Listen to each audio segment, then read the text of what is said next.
अस्सलाम वालेकुम viewers, worthwhile के प्लेटफॉर्म से मैं हूं एजाज शाहिद। वर्थवाइल आपके लिए लेके आता है रियल स्टेट में डिफरेंट प्रोजेक्ट के बारे में रिव्यूज, रियल स्टेट इंडस्ट्री की न्यूज और रियल स्टेट में इन्वेस्टमेंट अपॉर्चुनिटीज। हमारी कोशिश होती है आपके साथ unbiased truth based information share करें ताकि आपको अपने डिसीजन रियल स्टेट में खरीदारी के हवाले से जो आपके डिसीजन होते हैं वो करने में आपको आसानी रहे। बहुत से दोस्त हमारे साथ जब कॉल्स पे आते हैं तो अक्सर औकात उनके सवालात होते हैं कि जो डिफरेंट प्रोजेक्ट्स हैं उन प्रोजेक्ट्स की ऑथेंटिसिटी किस तरह से चेक करें, वो लीगल हैं या इलीगल हैं, फेक हैं या उनकी अप्रूवल्स हो चुकी हुई हैं, सैंक्शन हो चुकी हुई हैं। तो इन चीज़ों को किस तरह से हम चेक कर सकते हैं। आज के टॉपिक में हम डिस्कस करेंगे कि किस तरह से डिफरेंट प्रोजेक्ट्स के एनओसीज को और उनके स्टेटस को आप चेक कर सकते हैं। Let's start with the topic. Viewers, as a buyer जब मैं कभी कोई भी खरीदारी करनी मुझे खुद को कभी खरीदारी करना होती है तो मैं किस तरह से इंफॉर्मेशन सीख करता हूं, मैं किस तरह इंफॉर्मेशन सर्च करता हूं, मैं अपना एक्सपीरियंस आपके साथ शेयर करूंगा। सबसे पहले जो मैं कभी भी किसी प्रोजेक्ट के बारे में अगर इंटरेस्टेड हूं तो मैं प्रोजेक्ट की वेबसाइट के ऊपर जाता हूं और मैं जाके देखता हूं कि जो प्रोजेक्ट की वेबसाइट है वो मुझे क्या इंफॉर्मेशन दे रही है। अक्सर औकात जो प्रोजेक्ट्स होते हैं उन्होंने अपनी वेबसाइट्स के ऊपर अपने एनओसीज के हवाले से अपडेट्स दी हुई होती हैं। जो भी उनके पास लेटर्स इशू हुए होते हैं वो लेटर्स वहां पे उन्होंने दिए हुए होते हैं। और बहुत से प्रोजेक्ट्स होते हैं जहां पे हम उनकी वेबसाइट्स पे जब जाते हैं तो हमें इस तरह की कोई इंफॉर्मेशन नहीं मिलती। तो मेरे लिए जो फर्स्ट चेक होता है बेसिकली वो मैं प्रोजेक्ट की वेबसाइट को जाके देखता हूँ। सेकंड चीज इसको मैं जाके देखता हूँ जब प्रोजेक्ट है उनकी वेबसाइट मैंने देखी और मुझे अंदाजा हुआ कि इन्होंने ये इंफॉर्मेशन दी हुई है। फॉर एग्जांपल हम प्रोजेक्ट एक्स की वेबसाइट पे गए और वहां पे उन्होंने अपने एनओसी की डेट और उन्होंने रेफरेंस नंबर्स दिए हुए होते हैं। उन रेफरेंस नंबर्स को लेके तो जो भी रेलिवेंट अथॉरिटी है, रावलपिंडी इस्लामाबाद की बात करें तो दो ही रेलिवेंट अथॉरिटीज हैं जो कि प्रोजेक्ट्स को अप्रूव कर रही होती हैं, या वो कैपिटल डेवलपमेंट अथॉरिटी है या फिर वो आरडीए है यानी रावलपिंडी डेवलपमेंट अथॉरिटी है। इन दोनों अथॉरिटीज से ये प्रोजेक्ट अगर रावलपिंडी इस्लामाबाद में आप इन्वेस्टमेंट कर रहे हैं तो वो अप्रूव्ड होंगे, राइट। आप सीडीए की वेबसाइट पे जाइए, वहां पे हाउसिंग सोसाइटीज का एक डोमेन है, उस डोमेन में अल्फाबेटिकली भी मेंशन है और रैंडमली भी मेंशन है।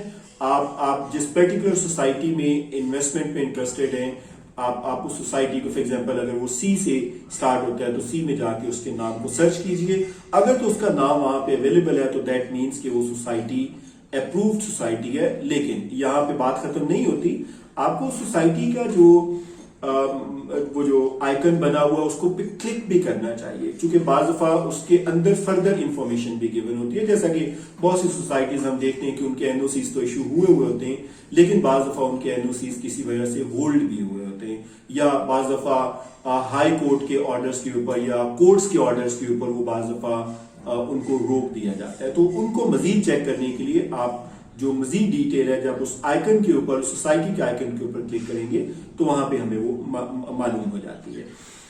तीसरी चीज आपने, और इसी तरह जब आप आरडीए की वेबसाइट पे जाएंगे तो आरडीए की वेबसाइट के ऊपर भी इसी तरह से, आरडीए की वेबसाइट ने जरा ज्यादा प्रिसाइज काम किया हुआ है। वहां पे हमें कैटेगरी वाइज वहां पे सोसाइटीज देखने को मिल जाती है। फॉर एग्जांपल हमें वहां पे सोसाइटीज मिल जाती हैं जो कि बिल्कुल अप्रूव्ड हैं, उनके किसी तरह के कोई भी इश्यूज पेंडिंग नहीं है।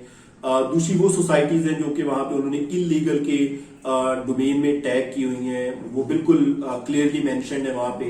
इसी तरह जो फेक सोसाइटीज हैं वो वहां पे क्लियरली मेंशन्ड है, राइट। इसी तरह जो कुछ सोसाइटीज में भी आज मैं सर्च कर रहा था वहां पे उन्होंने दी हुई होती है कि जिन पे उन्होंने लिखा होता है कि final sanction is not granted. That means कि उन्होंने ओवरऑल जो आरडीए की रिक्वायरमेंट है उसके मुताबिक डॉक्यूमेंट्स तो सबमिट कर दिए हुए हैं, बट ये कि उनकी फाइनल सैंक्शन अभी अप्रूवल के प्रोसेस में है। वो जाहिर है इसका मतलब ये है कि वो सिक्योर है, वहां पे आपको कोई परेशानी का सामना नहीं होगा, राइट। उसके बाद एक कुछ सोसाइटीज ऐसी भी हमें वहां पे नजर आती हैं जिनके बारे में लिखा होता है कि जी उन्होंने स्कीम को कंप्लीट कर लिया है और उनको फाइनल सर्टिफिकेट जो है वो इशू कर दिया गया है। बेसिकली एनओसीज जो होते हैं उनके भी डिफरेंट स्टेप्स होते हैं। जो 2 स्टेप जहां पे आपको कॉशियस होना चाहिए, जब आप उस सोसाइटी में इन्वेस्टमेंट के बारे में सोचें तो आपको कॉशियसली उसको कंसिडर करना चाहिए। सबसे पहले वो सोसाइटीज जिनके साथ फेक लिखा हुआ है उनके बारे में तो बिल्कुल उसमें तो आपको इन्वेस्टमेंट का सोचना भी नहीं चाहिए, क्योंकि वो तो प्योरली फ्रॉड के जिम्मे में आ जाती है। दूसरी सोसाइटीज होती हैं जो कि इलीगल वहां पे टैग हुई हैं। हम बिल्कुल भी सजेस्ट नहीं करते कि आप इवन इलीगल सोसाइटीज के अंदर भी इन्वेस्ट करें।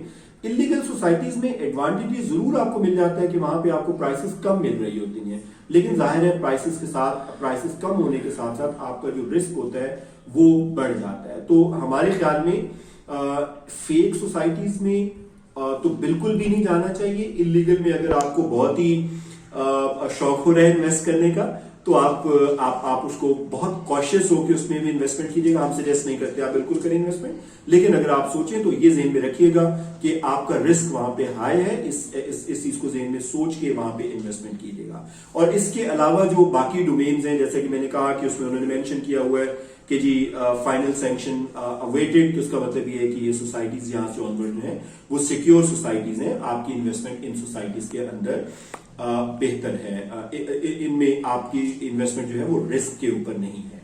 इसके अलावा जो मैं जो टूल यूज करता हूं, मैं अक्सर औकात मैं मीडिया को भी स्कैन करता हूं। मैं देखता हूं कि मीडिया में उस पर्टिकुलर सोसाइटी के बारे में क्या न्यूज चल रही है। अक्सर औकात जो अपडेटेड न्यूज होती हैं, जो यानी जिस डेट में आप उसको स्कैन कर रहे हैं उस डेट के करीब तरीन जो न्यूज होती हैं उनको आपको कंसिडर करना चाहिए। जो बहुत पुरानी न्यूज होती है उनको कंसिडर नहीं करना चाहिए, बाज़ दफा मिसलीडिंग भी हो सकती हैं।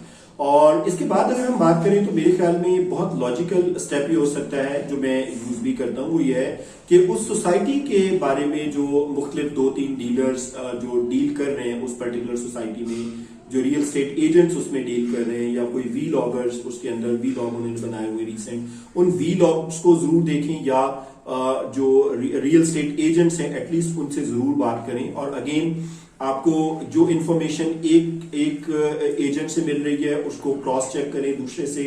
और अगेन जाहिर है जब दूसरे पे आप जाएंगे तो आपके पास एक रिफाइंड इंफॉर्मेशन आ चुकी होगी। इसी इंफॉर्मेशन को लेके जब आप तीसरे से बात करेंगे तो आपके पास आप ज्यादा बेहतर तरीके से जो है वो उससे क्वेश्चन कर सकेंगे और जाहिर है जो वो आंसर करेंगे तो आप ज्यादा बेहतर तरीके से मुतमईन हो जाएंगे।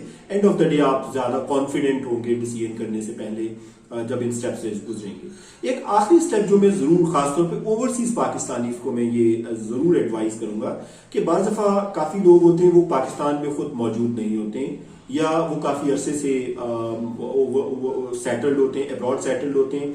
उनके लिए ये बहुत अच्छा हो सकता है कि वो एटलीस्ट अपने किसी फ्रेंड या फैमिली मेंबर को ऑन साइट भेजें। देखिए सोसाइटी के ऑफिस में तो आपको डेवलपमेंट नजर नहीं आएगी, वहां तो सब कुछ अच्छा नजर आ रहा होता है, लेकिन ये कि अगर आप ऑन साइट भेजेंगे तो वहां जाके जाहिर है आपके फ्रेंड एंड फैमिली मेंबर आपको ये इनसाइट दे सकते हैं कि क्या प्रैक्टिकली वहां पे कोई काम हो भी रहा है या बस सारी चीजें बातों की हद तक ही है। दूसरी बात यह है कि रियल स्टेट एजेंट्स भी आपको जाहिर है डिस्टेंस के हवाले से, लोकेशन के हवाले से या अदरवाइज मिसलीड कर सकते हैं, लेकिन जब आपके फ्रेंड एंड फैमिली मेंबर वहां पे खुद जाके उस जगह को देखेंगे, ऑब्जर्व करेंगे, तो जाहिर है वो जो एक फीडबैक होगा वो ज्यादा क्रेडिबल फीडबैक होगा। आई थिंक मैं अगर अपनी प्रॉपर्टी बाय करता हूं तो मैं इन स्टेप्स को फॉलो करता हूं। आप भी being a buyer, being a user, आप जब ये सोचते हैं कि आपको रियल स्टेट में इन्वेस्टमेंट करना है तो मेरे ख्याल में आपको इन स्टेप्स को जरूर फॉलो करना चाहिए ताकि आप एक इन्फॉर्म डिसीजन कर सकें। और दूसरी बात यह है कि आप किसी तरह की भी डिसेप्शन से बच सकें, आप किसी तरह के भी फ्रॉड से बच सकें। वीडियो देखने का बेहद शुक्रिया। उम्मीद है आपको ये वीडियो पसंद आई होगी। वीडियो के बारे में अपने कमेंट्स हमारे कमेंट बॉक्स में लिख के जरूर बताइएगा कि आपकी क्या राय है, मजीद हमें कहां पे इम्प्रूव करने की जरूरत है, और हमारे इस चैनल को अपने फ्रेंड और फैमिली मेंबर्स के साथ शेयर करना मत भूलिएगा। यकीन जानिए ये हमारे लिए बहुत बड़ी अप्रिसिएशन होती है। आपका बेहद शुक्रिया। अस्सलाम वालेकुम।